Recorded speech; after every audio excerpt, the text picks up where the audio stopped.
Hello guys, কেমন আছো তোমরা? আশা করি ভালো আছো। আমিও খুব ভালো আছি গাইস। তো আজকে আবার মিনি ব্লগ নিয়ে এসেছি, আর মিনি ব্লগটা হলো রান্নার।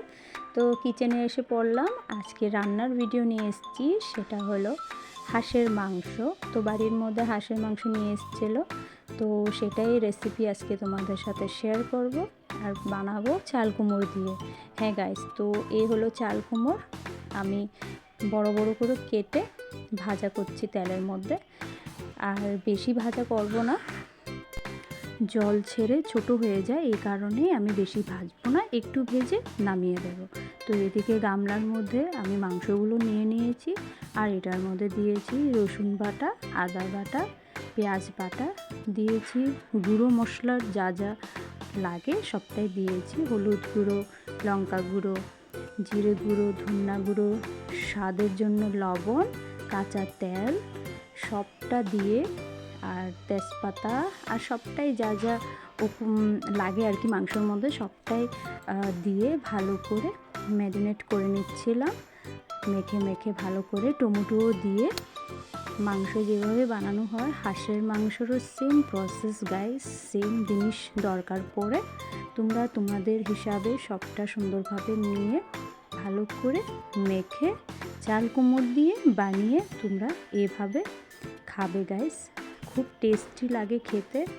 যারা খেয়েছো নিশ্চয়ই জানো, আর যারা খাওনি বানিয়ে ঘরের মধ্যে এইভাবে নিশ্চয়ই ট্রাই করো। আর ট্রাই করে কমেন্টের মধ্যে অবশ্যই জানাবে কেমন হয়েছে। এদিকে কথা বলতে বলতে আমার চাল কুমড়োগুলো ভাজা হয়ে গেছে। এখন আমি একটা বাসনের মধ্যে নিয়ে নিচ্ছি। তো এবার পনিরের তরকারি করব আমার ঠাকুমা শাশুড়ির জন্য।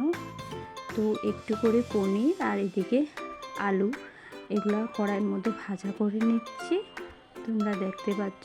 তো পনিরের তরকারি আমি করব, আর মেনুর মধ্যে কি কি রয়েছে সেটাও আমি শেয়ার করব।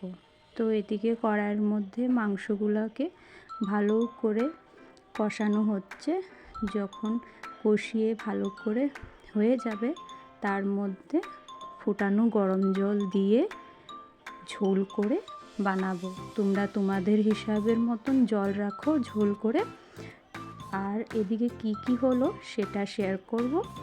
তো মেনুর মধ্যে বানিয়েছিলাম আলু আর বাতকুড়লা দুটোটা দিয়ে একটা ভাজা করেছিলাম, আর করেছিলাম পনিরের তরকারি, তোমাদেরকে সাথে তো বললামই।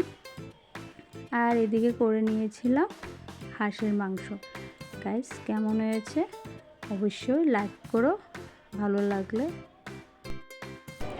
আর আমার চ্যানেলকে সাবস্ক্রাইব করতে ভুলো না গাইস। আজকের মতন টাটা।